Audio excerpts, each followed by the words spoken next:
is CGTN, China Global Television Network.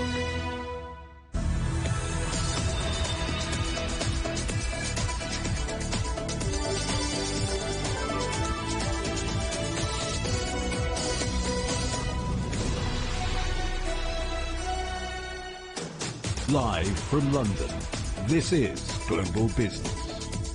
Hello and welcome to the programme. I'm Juliet Mann. And I'm Paul Barber. Our top stories.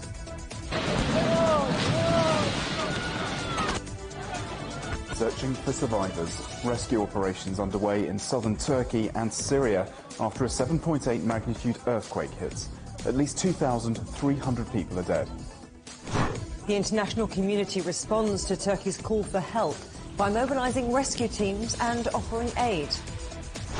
Calls for the Biden administration to be transparent as German and French ministers head to Washington for talks on the green subsidies dispute. And the biggest walkout in the history of Britain's health service. Nurses and ambulance staff begin a week of strike action.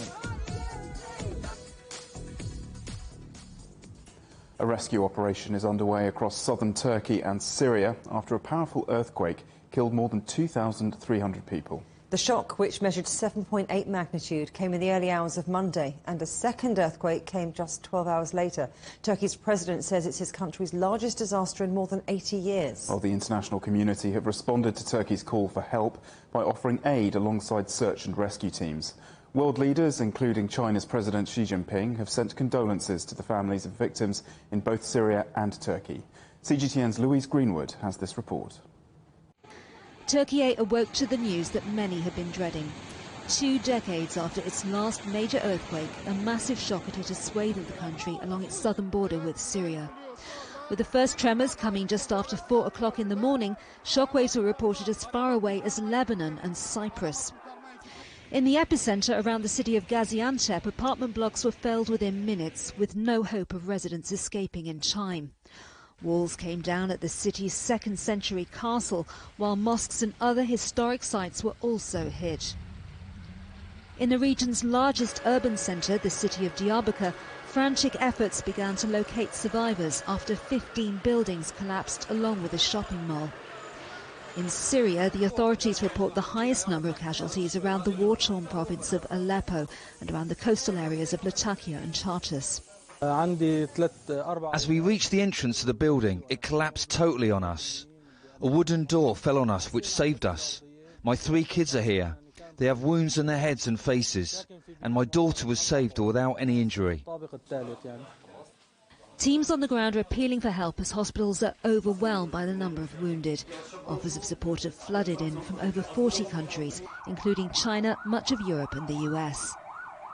After the earthquake which occurred today, we received hundreds of casualties. The situation is too bad because a lot of people are still under the debris of the buildings. Really, we need urgent help for the areas, especially when we are talking about medical help. In an area already heavily populated by refugee camps, there are fears that the number of internally displaced and homeless people could rise substantially. As regional airports closed to flights, Turkey's president announced an emergency air corridor to help search and rescue teams reach the affected areas.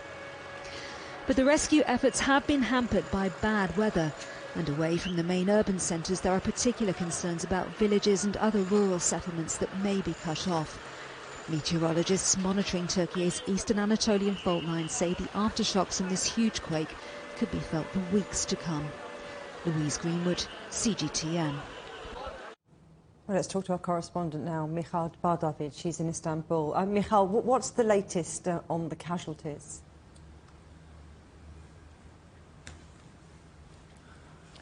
Well, we're getting updates every hour, and we do believe that the number of people that have been killed by these earthquakes, 2 now major ones that happened during the day, is going to increase every hour, potentially. The latest update we have from the Disaster and Emergency Management Authority from Turkey, AFAD, is that over 1,500 people were killed in Turkey. Nearly 10,000 people have been injured, and over hundreds of people are being treated right now, over 470 people treated in hospitals in 10 provinces across Turkey, where the two earthquakes took place. Now, the Turkish president himself has stated that they do believe that the number of people killed will increase in the upcoming days.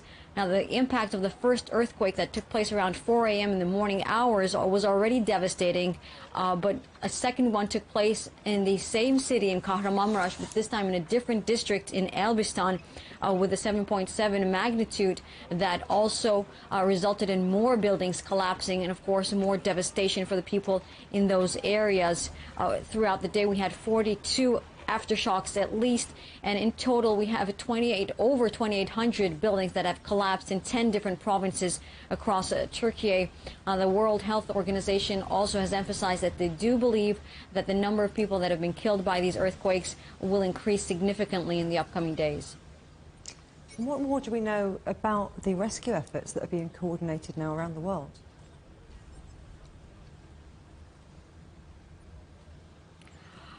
Well, of course, the rescue efforts have been challenging. Weather conditions are really harsh right now. It's very cold in these areas. It's been very wet and snowy. Now it's getting darker. The sun has set, so it's going to make rescue efforts even more challenging. AFAD, the disaster authority, did say that all areas have been reached by rescue teams, but they are still waiting for reinforcements, which are needed desperately. There have been at least 9,600 rescue teams that have been dispatched to these areas, at least 216 vehicles, 6 military aircraft, and 18 more on the way. So a lot rescue efforts are on the way right now, but they do need more support, more international support. In the morning, the Interior Minister Süleyman Soylu had issued a level 4 alert, which meant that they called for international assistance. Turkey also called for support from its NATO allies as well. Among the needs that were listed were medical teams and fully equipped field hospitals. That's going to probably be very significant in the upcoming days as well. The EU has already dispatched some teams from the Netherlands and Romania. Azerbaijan has dispatched teams in the United States. President Biden has also stated that they have dispatched some assistance as well. So we do believe more help is on the way. Michal Bar-David in Istanbul, thank you very much. Destan Askar is a student in the southern Turkish city of Adana. He was caught up in the earthquakes. Adana, thanks ever so much for joining us on Global Business Europe. Now, Adana's 200 kilometres from the epicenter of these quakes. So can you tell us what you felt? There are literally no words how to describe how I felt during the moment of the first earthquake, because it lasted 1.5 minutes, which is very devastating for an earthquake for this magnitude. When it started happening, I put myself in the safest position, and I made sure by yelling that my family has woken up. I was telling myself, okay, that's done, it will be over. Okay, that's done, it will be over, but it did not come to an end. It lasted 1.5 minutes. When we went outside, we ran, which was in a pouring rain. We had to yell if people can hear us under the wreckages of some of the buildings that has been collapsed. I live in the York district of Adana, which has already, like in York district, there are 4 wreckages. So it was very, very devastating. I cannot describe how I feel about this. It sounds like you and your family have had an extraordinary ordeal. It's good to see that you're safe. How are these search and rescue teams responding where you are? You said you were running through the rain and shouting out. Can you tell us any more about help that came? Help, of course, AFAD has came to help, but at the first moment when the buildings has collapsed, of course, there's no one. There's no one to respond. There are people under the wreckages, so they had to make sure that people are still alive, and yeah, that's just it. Like they came in to help pretty quickly, but that doesn't change the fact that there are people who are still under the wreckages and they're still waiting for help. and Assad is doing their best they can. I hope the casualties won't get more severe. Destan, where are you now? Where are you and your family? What's happening? I had to evacuate my house because the house opposite to, like, the building opposite to our building was about to collapse. So they made us evacuate our home so that we cannot, like, we don't get harmed. We're in a hotel. There are a few places that came for help or volunteering to help people who don't have anywhere else to go. So we are taken in by a hotel in Adana, but I'm one of the lucky few. It sounds like you are one of the lucky few. Do you have any information about your home and your neighbourhood? Does it look like you might be able to go back at some point in the next few days? Or is it a big rebuild operation? To be honest, we can stay out of our house indefinitely because there are at least 3 buildings around my house that are, like, already collapsing virtually. So I don't think they'll let us go near that district. But I don't know. I have no idea what will we do. I don't know when we will get back to our home. Even if we go home, I don't think we will feel safe because since the beginning of the first earthquake, there has been 145 aftershocks. So it doesn't feel safe anymore. Gosh, well, hope you and your family do start to feel safer where you are and you have some refuge. Destan Akshar, thank you for sharing your story with us. Thank you for giving me the opportunity. Well, the aftershocks from the quakes in Turkey and Syria have been felt as far away as Lebanon and Cyprus. Let's go live now to CGTN's Evangelo Sipsas, who's in Nicosia, the capital of Cyprus. So, Evangelo, you're there obviously covering the elections. What did you feel on the ground there last night?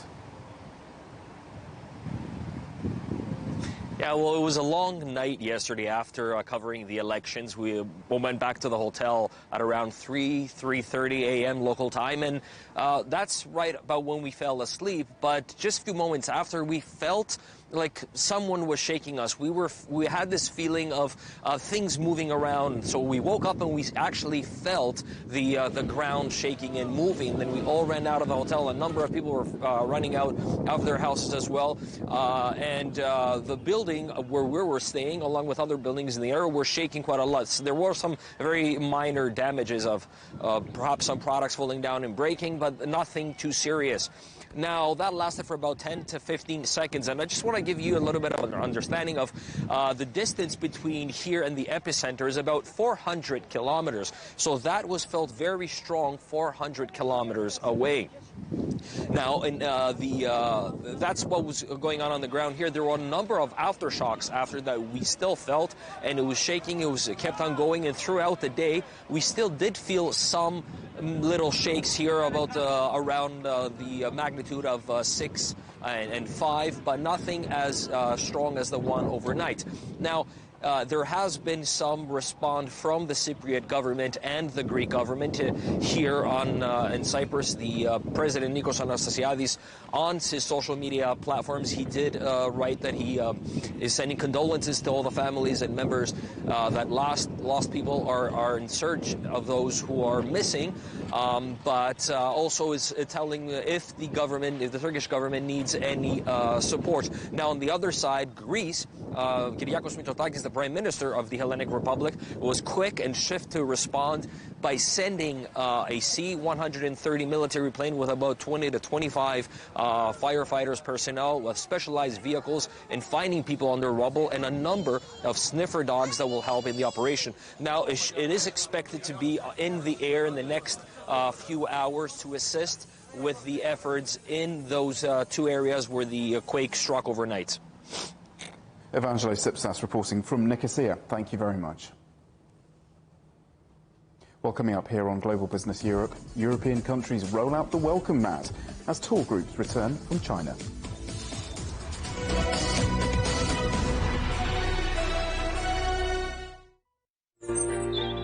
Ever wondered what's the difference between a bear and a bull market? Where are the cash cows?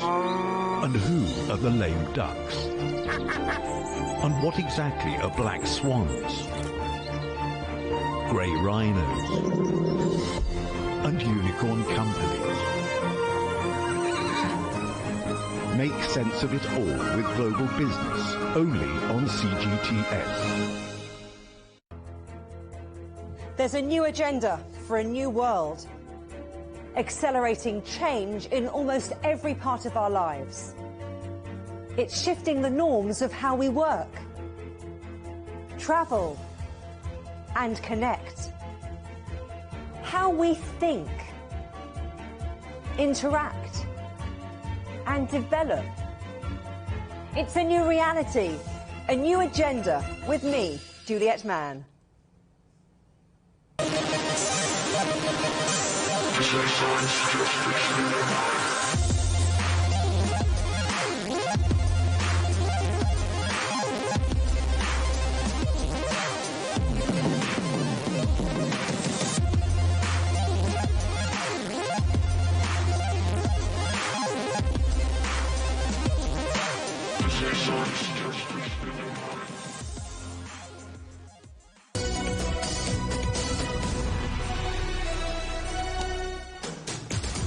Welcome back. Now remember, CGTN is available to watch for free on all the major digital platforms, on Smart TV or online on Roku, Apple TV, Amazon Fire and Android TV, YouTube and Dailymotion, CGTN.com and the CGTN app. And in the UK, we're available 24 hours a day on Freeview.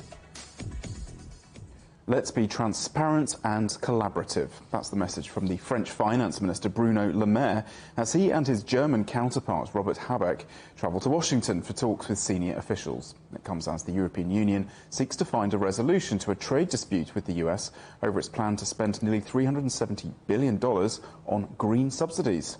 Let's get more on this now with our correspondent in New York, John Terrett. Hi there, John. So this is already a major EU-US political rift, right?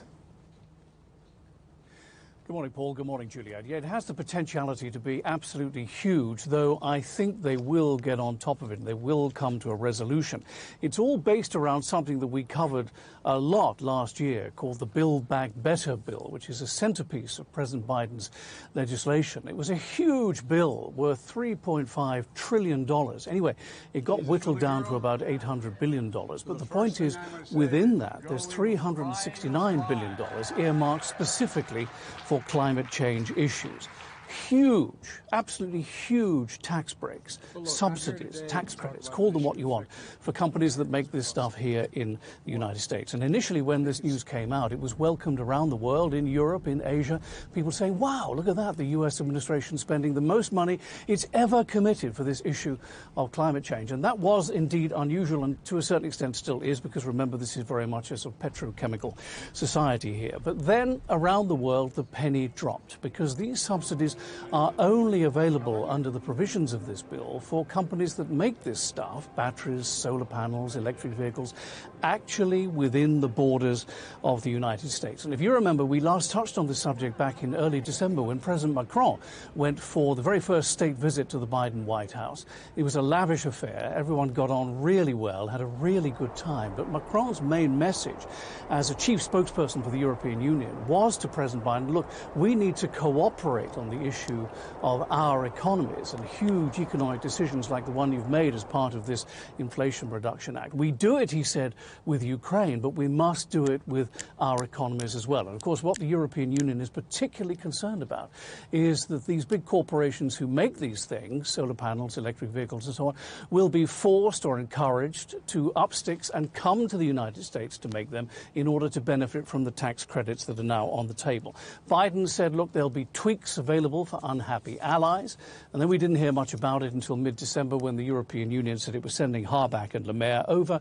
And now they are here for talks today and tomorrow. And I guess they'll be in town for the State of Union tomorrow night, Tuesday, in Washington as well. Guys?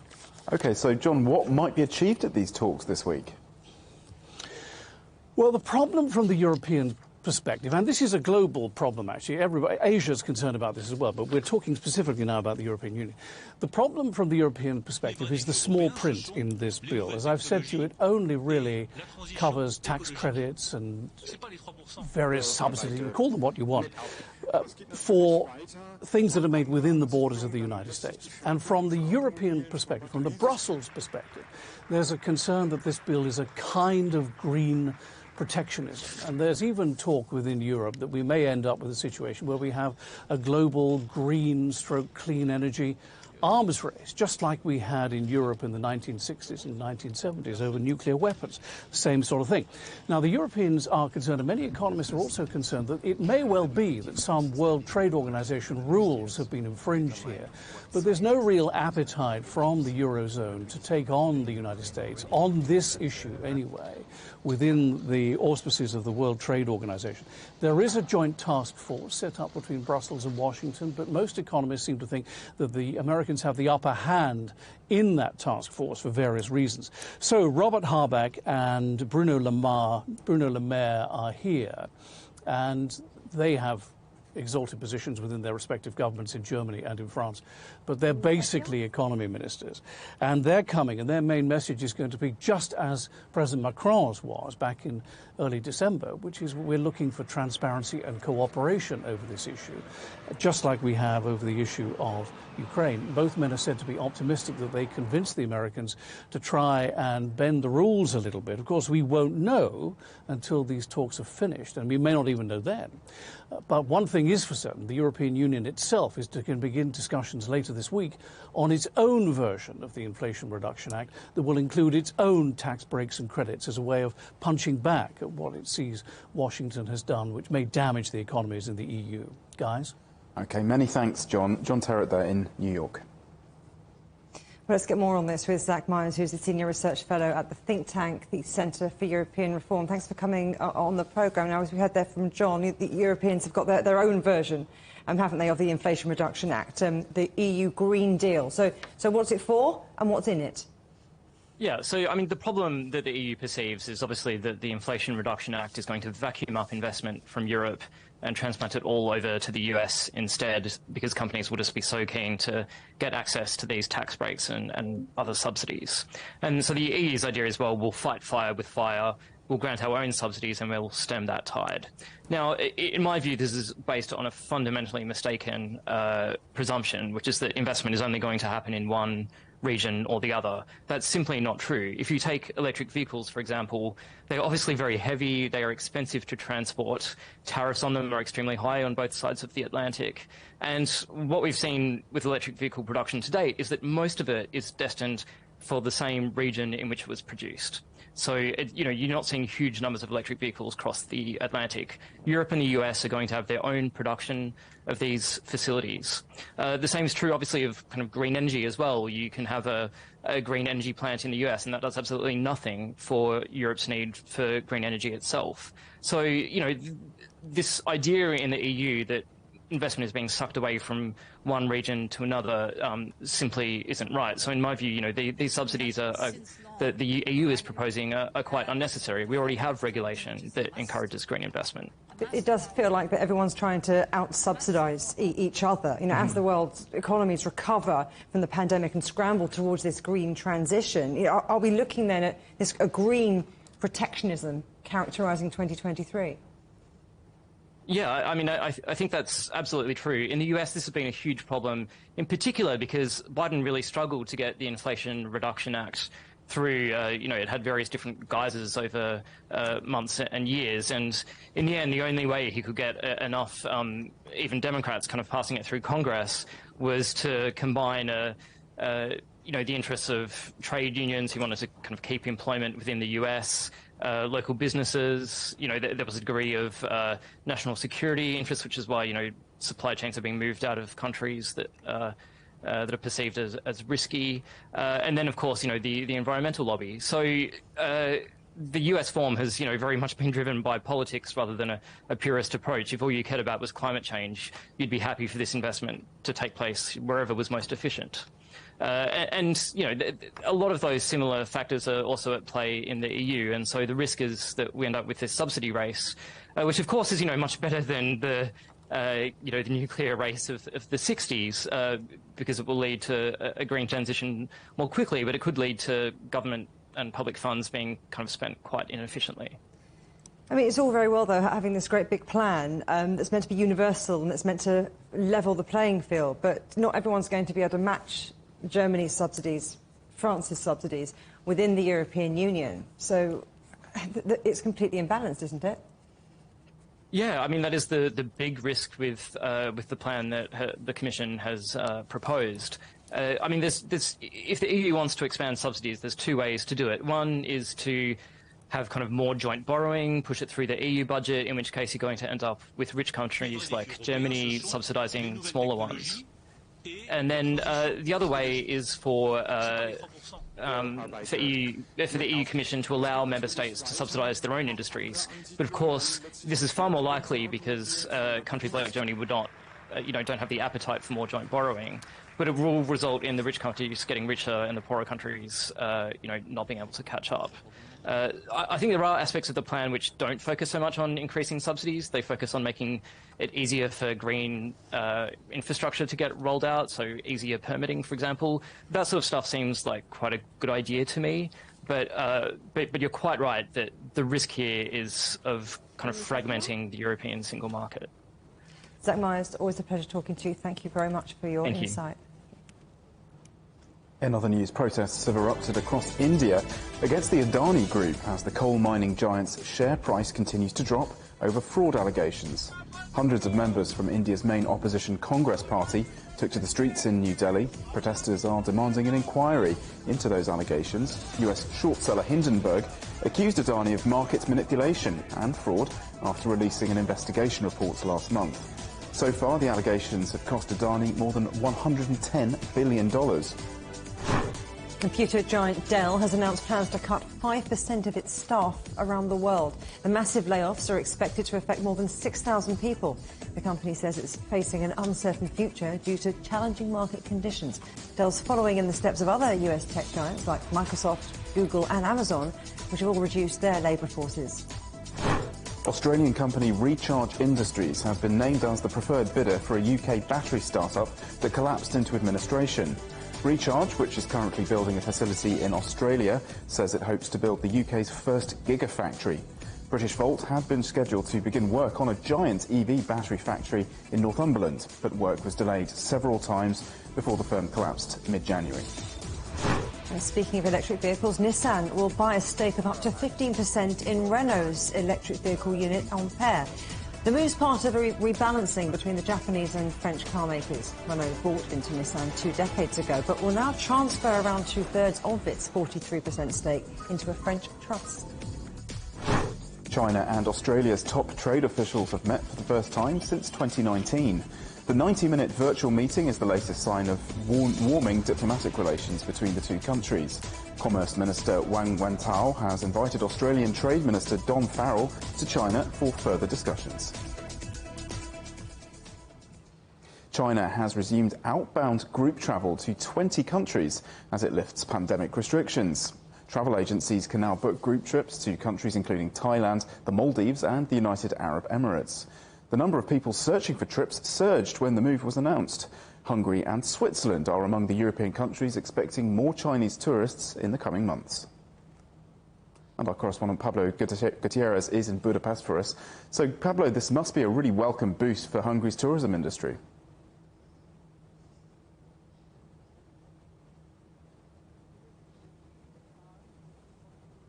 Apologies, we don't seem to have a sound connection to Pablo Gutierrez there in Hungary, but we'll try and re-establish that if we can for now. Juliet.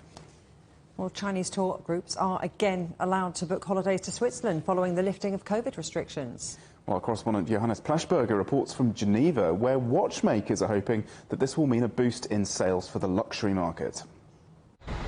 Geneva's watch stores are preparing for the return of some of their biggest customers, the Chinese. But Olivier Sbinden, who runs his own boutique, thinks it could take until summer for Far East sales to hit pre-pandemic levels. So this is a model, the Constellation, for example, that used to be very, very famous in China. Steel and gold, maybe some diamonds on the dial. Now, since to the end of 2019, we've had about 0 Chinese customers, and we are very happy and looking forward to seeing them again. The Swiss watch industry is booming. Last year, exports were above $26 billion for the first time, an increase of over 11% on 2021, and the trend's expected to continue this year. This 2022 growth occurred despite declines in sales on the Chinese mainland and in Hong Kong due to COVID restrictions. On the other hand, sales to the United States rose by more than a quarter, maintaining America's top place in the rankings. Just a couple of weeks ago, shares in Swatch, the world's biggest watchmaker, hit their highest level in nearly 2.5 years on expectation of a recovery in luxury demand from China. It also said that sales in China in January alone already exceeded levels seen the previous January. Good news for the Swiss watch industry, which is the country's third biggest export sector after chemicals and machinery. But not because of production volume, instead it's because of value. The price of a luxury watch starts at around $7,000. So Swiss watches have more than 50% of the shares of the world watch industry in terms of value. And we know that the Chinese people like to buy watches in Switzerland because it is the origin. It's a kind of emotion to buy a Swiss watch in Switzerland. But even though sales are going up again, Swiss watchmakers are facing various challenges, from rising costs for energy and raw materials to difficulties in recruiting. Like many other sectors, the watch industry may need more time to deal with demand in the coming months. Johannes Blechberger, CGTN, Geneva. Well, I'm pleased to say we can return to Pablo Gutierrez in Budapest, Hungary, expecting a big surge in Chinese tourism. So, Pablo, a really welcome boost for the industry. Yeah, I'm glad to be back. Just as glad as business owners and hotels and tourism operators are glad to see Chinese tourists come back to Hungary. Now let's roll back the clock.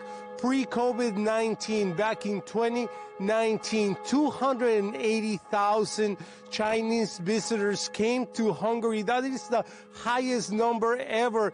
They were booking about 2 nights on average. That's 500,000 nights, 500,000 nights that all of a sudden disappeared. I've been speaking with operators of tourism agencies and also with some of the tourist guides that specialize in Chinese tourism. And they tell me they are very glad to see the news coming from China about this new reestablishing tourism back again after 3 years. Now, one of the operators tells me that he not only took Chinese tourists here in Budapest, but also down to the Balkans and also to what's called the Golden Triangle, which is Budapest, Vienna, and also Prague. So he expects that local economies will see the benefit once again and bring those once those numbers start coming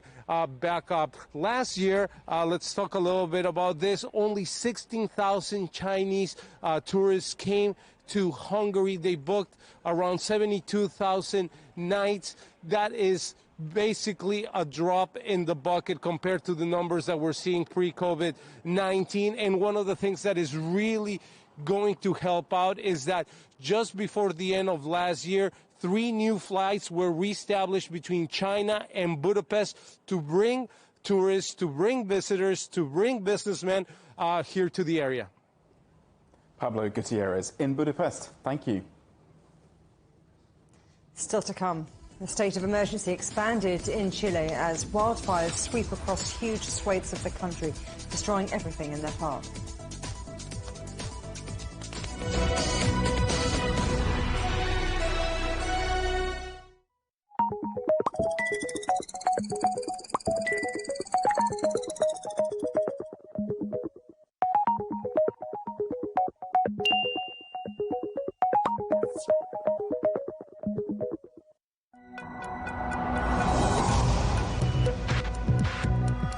Each day, there are millions of stories. Each one can open new perspectives, new possibilities. Wherever you look, we are there to see, discover, explore. We put the pieces together to find what really matters to you, all around the world, all around the clock. Our reporters are at home across the globe. From our headquarters in Beijing and production centers in Washington, Nairobi, and London, China Global Television Network. Stories from across the globe, reaching people across the globe. CGTN. See the difference. Facing the unknown is always difficult. In a world in turmoil, it's easy to lose orientation. But when the storms come, we have to see the possibilities. Reinvent. Find new opportunities. Discover a path forward. CGTN. See the difference. What do we mean when we talk about the difference? The difference is in the detail, the background, defense ministers from the wider angle and perspective of every story. Wherever the story may be. CGTN. See the difference.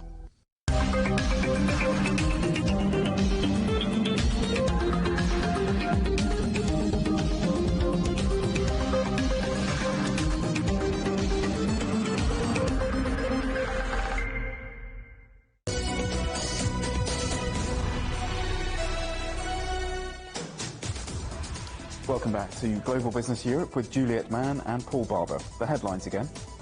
Searching for survivors. Rescue operations underway in southern Turkey and Syria after a 7.8 magnitude earthquake hits. At least 2,300 people are dead.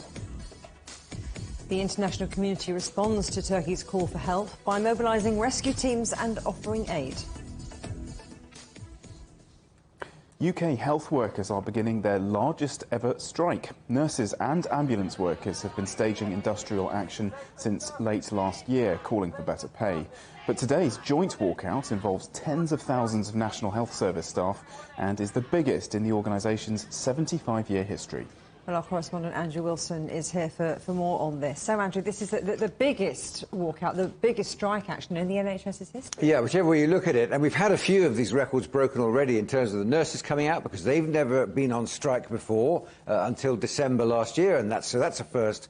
And now we have the nurses and the ambulance crews going out at the same time, which in terms of numbers and in terms of percentages of NHS, National Health Service trusts, around the country is the biggest ever. 73 different NHS trusts involved in this, 50,000 appointments cancelled, 13,000 ambulances off the road for a day at least, but the nurses are striking for 2 days, and it's just a sign that their positions are not moving at all. The public sector workers are digging their heels in. Their unions are saying, do not accept anything other than what we're negotiating on your behalf for. The government is still not bringing its attention to bear in terms of negotiations.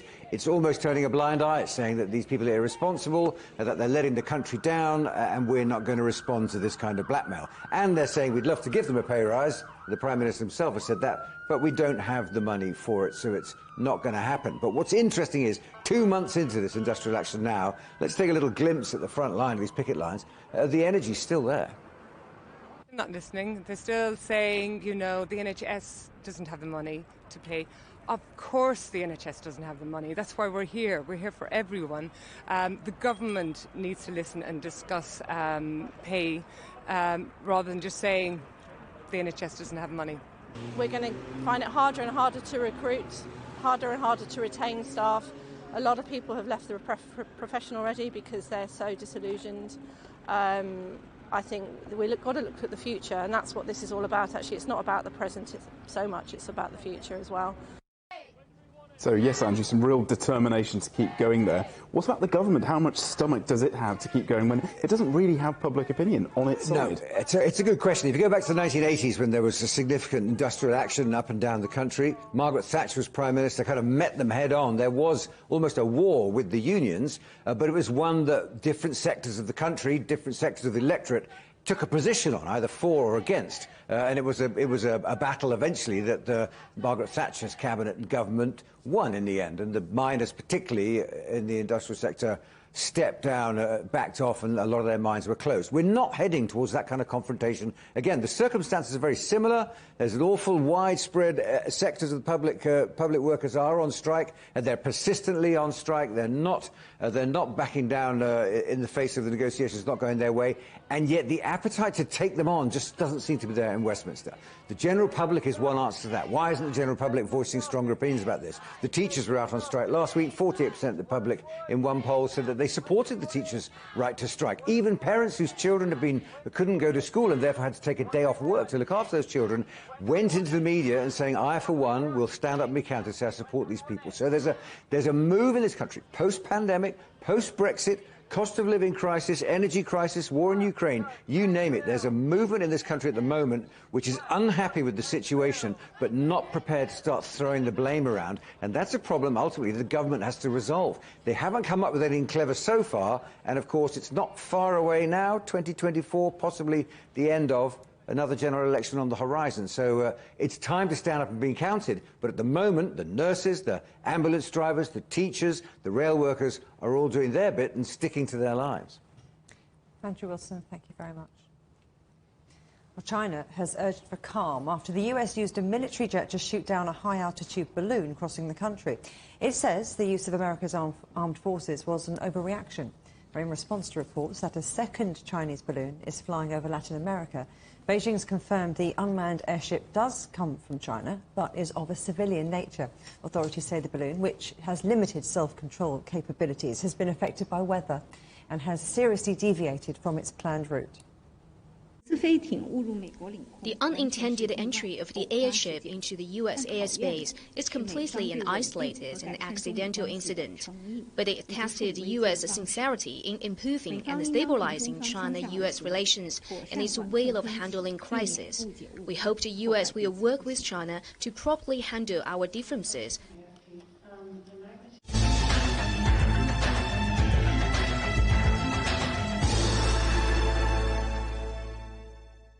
Ukraine's defence ministry appears to be in turmoil, with mixed messages over the fate of the country's defence minister. A senior ally of President Zelensky has cast doubt over the sacking of Oleksiy Reznikov, which had been reported over the weekend. It comes at a critical time in the fighting, with Kyiv saying it expects a huge Russian offensive as early as next week. Meanwhile, Norway has become the latest country to pledge financial aid to Ukraine, sending $7.3 billion over the next 5 years. Well, Iraq will discuss with Washington this week how to pay money owed to Russian oil companies despite current sanctions. The announcement was made by the country's foreign minister, Fuad Hussein, who's been meeting his Russian counterpart, Sergei Lavrov, in Baghdad. Our correspondent, Stuart Smith, told me about Lavrov's visit. Well, according to Sergei Lavrov, the foreign minister who's part of a large delegation in Iraq, we're talking about $13 billion worth of investment that Moscow is currently putting into the country, and Sergei Lavrov says far-reaching plans for the future. The problem Iraq has is over the past year, and certainly now, there's still a huge amount of uncertainty about what is and isn't allowed. What can Iraq do if it wants to send money to Russia for certain services? What can Moscow do to get funds and investment into Iraq? And so that's what Iraq is hoping to clear up on Wednesday. But ahead of that visit, the foreign minister of Russia, as well as a large delegation of oil and gas, not just experts, but also company representatives and potential investors, are with him to try to clear up all these hurdles ahead of any further investment. That's not the only thing that they're talking about, though. They're talking about the security situation in the region. That includes Iraq itself, as well as also around Syria. And they're looking again, as Russia so often is any time it goes abroad, at trying to use mutual currencies other than the United States dollar in terms of future trade.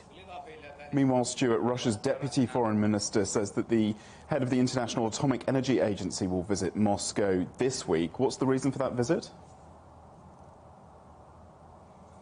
Yeah, so specifically, there's a lot of problems amongst the debate currently around the Zaporizhzhia nuclear power plant and how to get a security zone around there set up. It's been a big problem for months, but most lately we've heard from Sergei Ryabkov, the Deputy Foreign Minister, who said that it's very difficult to arrange anything. He says Kiev is stalling for time and that negotiations are tough, but both sides do at least seem to be interested in talking about this. So Rafael Grossi is coming to Moscow not to speak to the president, but to talk to Rosatom, Russia's state nuclear agency, and also to the foreign ministry to see if progress can be made. In terms of, if you remember a few months ago, the current situation at the Zaporizhzhia plant, it's relatively better in that there is now no direct shelling, but IAEA officials who are stationed there on a permanent but rotating basis say they do still hear the sounds of artillery fire. That's of concern to the IAEA, and also it says that staff there are extremely stressed, another point of concern. So for the current situation there, it's stable, it has power,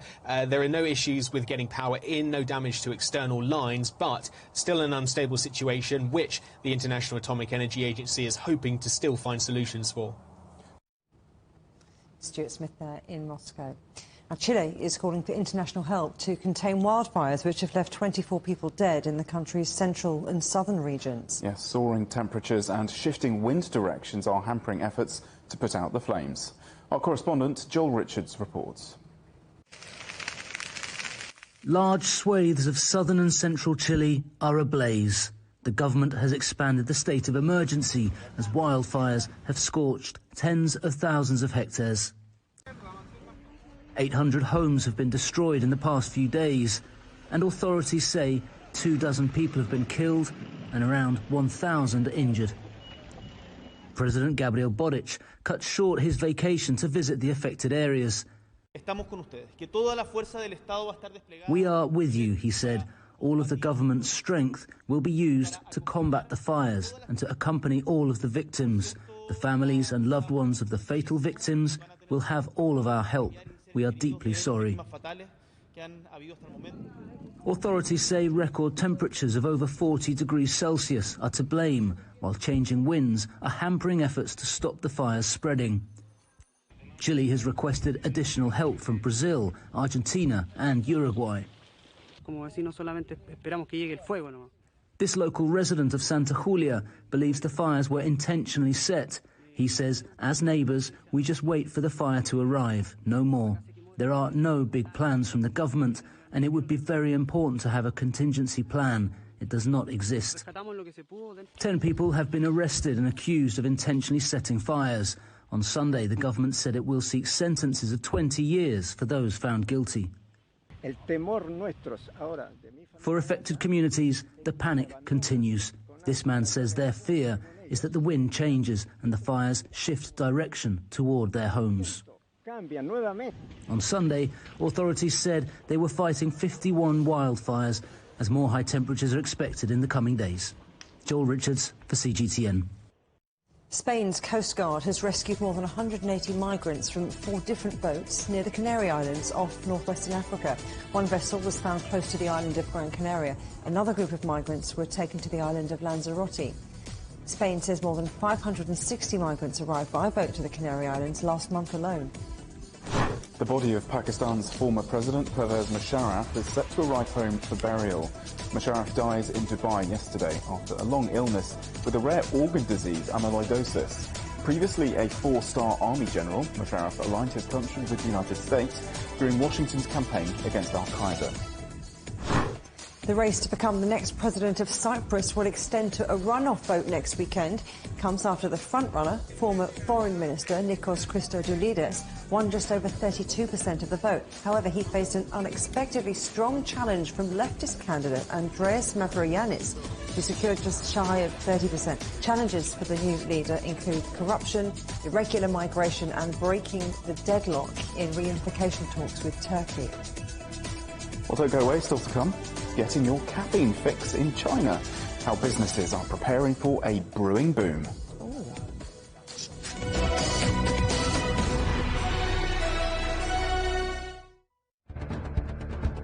Events have consequences. Words create impact. Unprecedented scenes that we saw. The clean-up operation is now well and truly underway. Parts of southern Europe remain in a state of emergency. Context gives meaning. People make history. Far more than 1,000 people have come here today. But authorities are still on high alert. So now we've actually become the border on this road. A complex world demands a comprehensive view. But with the cleanup efforts more or less under control, The economic impact is bound to ripple across the country. There's plastic pollution everywhere. Because the world today matters for your world tomorrow. This is the living area of the crew. The focus is firmly on future technologies. Well, this is something completely different. The world today, every day on CGTN.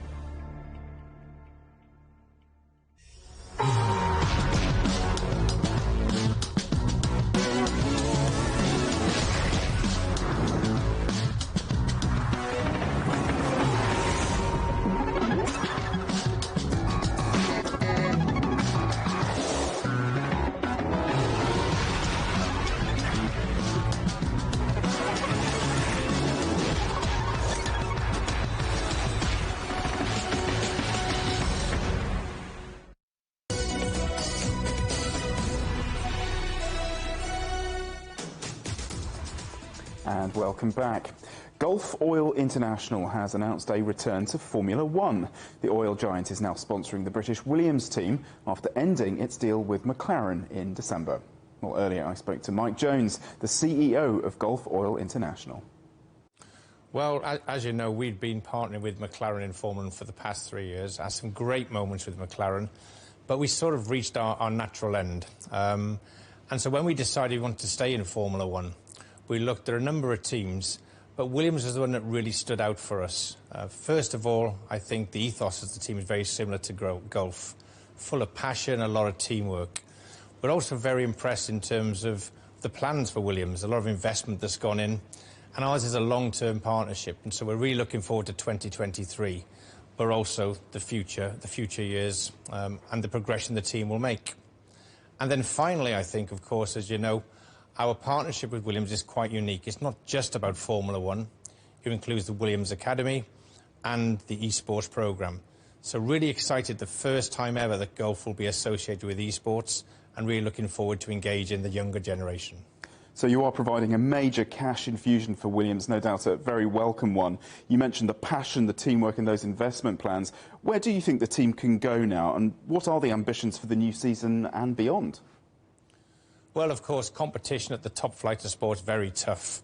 But this isn't about a short-term investment. It's a long-term partnership. It's a multi-year deal. We're looking forward to bringing a lot of the Gulf passion to Williams. We like the fact that they've got a new driver on board. Logan, I think, is going to add a lot. We're looking forward to the future and seeing what the team can produce. How important is the American connection at Williams for the upcoming season? Well, I think Gulf's a global brand, and while the American connection is important, and there are 3 races in the US, Formula One has that really global appeal for us. A lot of our businesses are Eastern Hemisphere as well as West, and so therefore it's the global appeal, and of course Formula One is the pinnacle of motorsport. So we felt we had to be in motorsport, and to do that we wanted a team that reaches globally, and Williams is certainly one of the teams that does that. Well, let's turn now to the sustainability agenda, and Formula One's planning to achieve net zero carbon by 2030, and new engine regulations are coming on stream for the 2026 season. How is that being achieved, and how important is it for sponsors like you that the sport gets greener? Well, I think sustainability is an important agenda for every business and for every individual. We at Gulf are doing our bit. We've launched our sustainability strategy. We've put some carbon targets out there. We're working really hard to deliver on those. Now, the China Grand Prix is unfortunately not taking place this year for the 4th year. While that must be disappointing, how important is it to bring Chinese drivers and fans into the sport? Yeah, China's a huge market. It's a very big business for Gulf too. Of course, we're disappointed that the China Grand Prix is not going ahead, but really pleased to see now that the COVID restrictions are coming to an end, economic recovery in China, and looking forward, if it can't be this year, maybe next year for the Chinese Grand Prix. Let's hope so. Mike Jones, CEO of Gulf Oil International, thank you very much indeed for joining us. Well, China is the fastest growing coffee market in the world, and despite challenges imposed by social distancing rules during the height of the pandemic, consumers in the southern province of Guangdong were still able to get their daily caffeine fix. That's right. Well, Guangdong is actually ranking first in the country when it comes to in-store coffee consumption. Wang Fei finds out why. Buddha's hand, or the finger citron, may be more commonly used as a Cantonese soup ingredient. But barista Aki thinks medicinal herbs can be the magic touch in a special cold brew. Such artisan cafes have become all the rage among youngsters in Guangzhou. They're often hidden in alleyways under decades-old homes where people still live in. There's not a lot of food traffic here, so we needed to focus on innovative recipes. The atmosphere is important too, since we are in the older section of the city and we wanted to honor its history. We kept the old chair in this house to create a slow living vibe. Many customers say they have a similar chair at home or that it reminds them of their grandparents' home. Away from the shiny new commercial districts, the old corners of western Guangzhou offers more affordable rent. And in recent years, thanks to efforts in reviving historic sites, the local streets have welcomed visitors from across the country. Well, young people in Guangzhou are continuing a historic love affair with coffee, which started in the 1800s. In fact, the first coffee shop in China opened not too far from here. Scholars and businessmen returning from overseas were among the first Chinese coffee connoisseurs. Today, many young connoisseurs are snubbing big Western coffee franchises and seeking out unique flavors right at their doorsteps. I prefer these neighborhood cafes because I can just pop downstairs and get my daily fix. The big brands have comfortable seats too, but people are either having a work meeting next to me or there's an influencer taking selfies with me in the background. I prefer to be in a quiet corner reading and chatting with the barista. Loyal customers like these are the reason Xu Haifeng and his partner opened 2 coffee shops during the pandemic. One of their cafes can be found in the Haizhu district, the epicenter of an outbreak that saw non-essential businesses shutter for 7 weeks. Last October was tough. My Haizhu shop was closed. I was losing 30 to 40,000 yuan a month. This shop was also losing money despite a few takeout orders. But I remain convinced on the growing appetite for coffee and that the pandemic will come to an end. Now my patience is paid off. I feel the future will get much better. She says since pandemic restrictions were lifted, business has doubled from their best performing period during COVID. He believes the caffeine boom is not cooling down anytime soon and could lead to a few more shops opening up on the horizon. Huang Fei, CGTN, Guangzhou. The headlines again. Searching for survivors. Rescue operations are underway in southern Turkey and Syria after a 7.8 magnitude earthquake hit. At least 2,400 people are dead, and we're showing you live pictures here from Adana province where rescue operations are taking place. Meanwhile, the international community is responding to Turkey's call for help by mobilising rescue teams and offering aid. And that's it for Global Business Europe. Thanks for watching. More on all our stories at europe.cgtn.com, and do follow CGTN Europe on Twitter, Facebook and Instagram. We're on smart TV apps, Roku, Apple TV, Amazon Fire and Android TV, YouTube and Dailymotion, CGTN.com and the CGTN app. And in the UK, 24 hours a day on Freeview. Coming up next on CGTN, it's Africa Live, but we'll see you again tomorrow, same time, same place. From all the team in London, goodbye. Goodbye.